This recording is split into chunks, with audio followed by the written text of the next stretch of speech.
Welcome to part 3, meditation aids.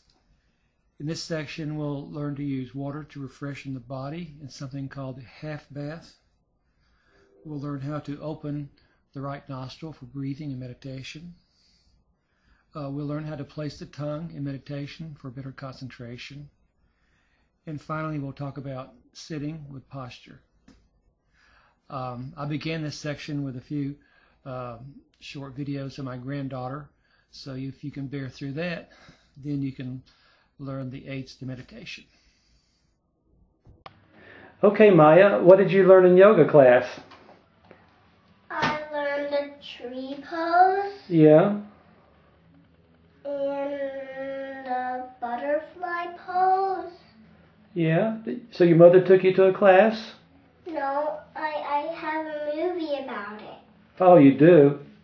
Well, let me see you do a pose. What did you show me a pose you like? And what is that called? The tree pose. The tree pose? What other poses do you know? I know the butterfly pose, but you have to sit down. How do you do that?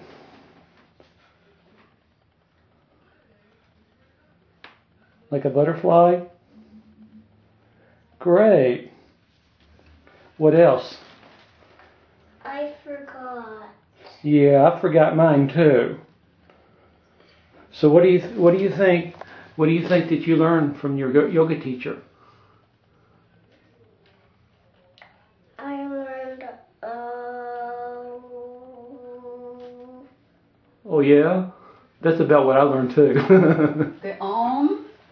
Oh, you said Om. Okay. That's cool. Alrighty, well thanks a lot. This is going to really be a good help to show that you really should wait until you're a little bit more mature to learn yoga. Huh? Can I see it? Yeah, you can see it. 1 minute. Oh, so you like Lucy? Does she like to be hugged? Yeah, you can hug her. Not too squeezed? Yes.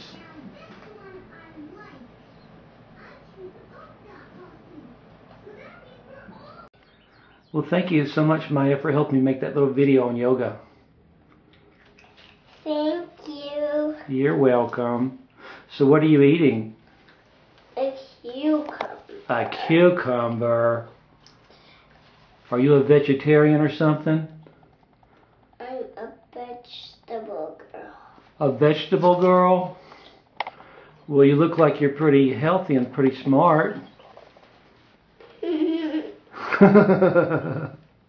Very good. And so where did you get your baby doll? I don't know. My grandma had it. Yeah. Your grandma gave you the doll? That's nice. Well, thank you very much for being such a great teacher for us, okay? Bye. Can we do some more, Papa Neil? Yeah, we can do some more. Okay, bye-bye for now. Can you wave bye-bye? Bye-bye. Hi, I'm back without the grandbaby. I thought it would be a good idea to have her step in and introduce this video, but you know how grandparents are. I spent a little bit too much time recording her, sorry. So I'll try to make this short, but I want to cover 3 or 4 things that will help you with meditation. Number 1 is something called the use of water or a half bath before you meditate. This is more useful when you're hot and sweaty and feeling dirty in summertime, in the tropics.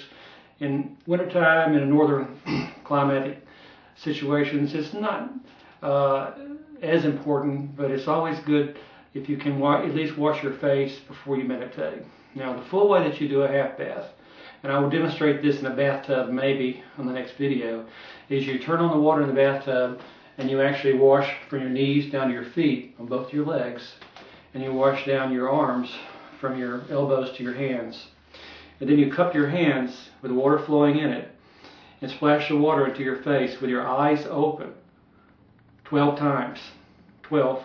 1, 2, 3, 4, 5. This way.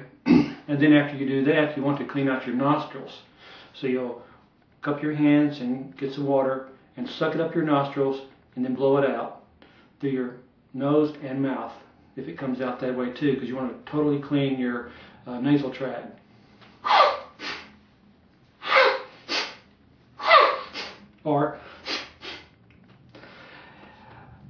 And then take water, if you like, and just splash some water on your face, cool off your neck, and then dry yourself good with a towel, particularly trying to dry your face and your eyebrows so that they're nice and dry when you go to meditate. The other thing about breathing is not only having your nostrils clear for breathing, but also meditation should be performed especially when air is flowing well in your right nostril. So if you notice that your air is flowing more than your left than your right nostril, what you can do is lay down on the floor on your left side for several minutes, maybe 5 minutes, and see if your nostril will magically open and start flowing more from your right nostril. There's no magic to it, it's just the way the body works. So now you've washed your face, your nostrils are working well. The next thing that you can do is there a next thing? Yes, there is a next thing. I have the list now. If you thought sucking water up your nose was strange, this third one you'll think maybe is even more strange. And it is actually how you position your tongue in your mouth when you meditate. Now, which is you curl your tongue up to the roof of your mouth. Now, I haven't ever heard of exactly a good explanation of why you do this. I've heard of something like, well, it helps you control your saliva and maybe you won't be drooling when you're meditating. I don't know if anybody gets that deep in meditation that they drool. But it's been my experience that actually this actually helps concentration. Now, why I do not know. It maybe has something to do with the energy flow in the body. But what you do is you curl your tongue up and you place it sort of on the roof of your mouth just behind your top gum. In other words, if you take your thumb and put it in your mouth until you're touching the roof of your mouth, the tip of your tongue, that's about where, with your thumb, this is about where you put your tongue. So you curl your tongue up like that. Now this will may feel uncomfortable and distracted in the beginning, but try to do it, and then you'll eventually, it'll become second nature and you won't even think about it. I know when I meditate, I don't even think about it. It just happens. And I've noticed that it helps concentration. Okay, the fourth thing that I wanted to talk to you about is sitting, how to sit. Now, you don't have to sit in lotus position. Only maybe 10% of the population can do this, and they're usually younger people. But what you want to do is cross your legs. For instance, you can bring your right leg up and then your left leg like this. If you want to sit in lotus, bring your right leg and put it on your left thigh, and then bring your left foot and bring it over onto your right thigh, in that order. With your hands, just simply lay your hands in your lap and try to maintain good posture. The posture is also helpful, the same as the tongue. And if you're sitting in lotus, it will automatically bring you into a very good posture. But if you're not sitting in lotus, what you can do is, first of all, try to limber up. I found that maybe you can take yourself and twist your body to the left, twist your body to the right, take your hands on your knees, kind of arch yourself up, looking at the ceiling, and this will help your posture. But also just be cognizant of it. And when you meditate, try to keep your chin, parallel with the ground,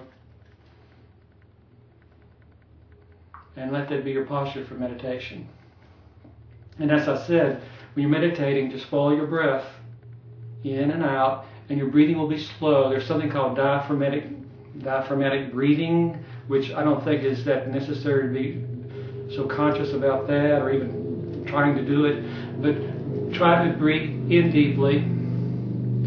There's a slight pause, exhale deeply with a slight pause. Inhale deeply, exhale deeply like that. And that's good. And the controlling of the breathing actually helps control the mind, help you with your meditation. Now, when anyone begins to meditate, they're going to have problems with their thoughts. And you'll notice that anytime you get instruction in meditation or hear people talking about meditation, they'll talk about different techniques of controlling their thoughts or not being distracted by their thoughts. I've heard such things as saying, pretend you're in a room and your thought comes in this window and out that window. I read recently some Buddhist was saying, pretend that your thoughts are like the leaves on a tree and they fall to the ground and you're not distracted by your thoughts. There are several analogies that people make to it, but I don't really think that it's really that helpful to try to come up with some scheme of thinking about your thoughts, because as you think, you become. And if you're thinking about a scheme, or even if you're thinking about some image, for instance, I think that I'm sitting in the mountains by a stream of yellow flowers and blue sky, and it feels so peaceful, then your mind will become like that. But you do not want your mind to become like a mountain scene. You want your mind to become like this infinite consciousness that we're totally connected with, but we don't know we're connected with. That's why we meditate. Okay. So in saying that, when you meditate, but there is one analogy that I kind of like. It's like, consider a glass of water that has a little bit of sediment or like mud in the bottom. Well, this sediment is like thoughts that can come up. So when you meditate, it's like turning on a pure stream of water into a glass of water that has a little sediment in the bottom. What happens? It stirs up. So it seems like you're sitting to meditate, but it seems like your mind is even more disturbed, that you're having all these thoughts. Like when you're at peace, at rest, at bed at night, and you're trying to fall asleep, when your mind becomes calm, then suddenly you think about, oh, I forgot to mail that letter. I was going to bake that cake on Saturday. I don't have some. I don't know if I have enough sugar. You know, those sort of things will come into the mind. Julia Roberts was on the Oprah show talking about her new movie, what love, eat, something, whatever. She said that her sister calls this monkey mind. In other words, here's the monkey, and the monkey's going to meditate, but the monkey is thinking about, oh my God, I forgot about that mango tree. I wonder if the mangoes are ripe. Oh my God, I wonder if the other monkeys are eating the bananas. Oh my God, oh my God, oh my God. And so your mind is just thinking, instead of meditating. Well, the good news is that's normal. And it's actually a condition which usually lasts several weeks when you first begin meditating, like twice a day. So that's good, because you're simply engaged in a struggle, and it is a struggle that you're engaged in which is actually produces stronger and stronger ability to concentrate, control your mind, and to meditate. So do not be worried that you sit to meditate and you can't meditate. In fact, anytime you sit to meditate and you give it an effort, believe me, you are meditating. Okay, that's it. Goodbye for now.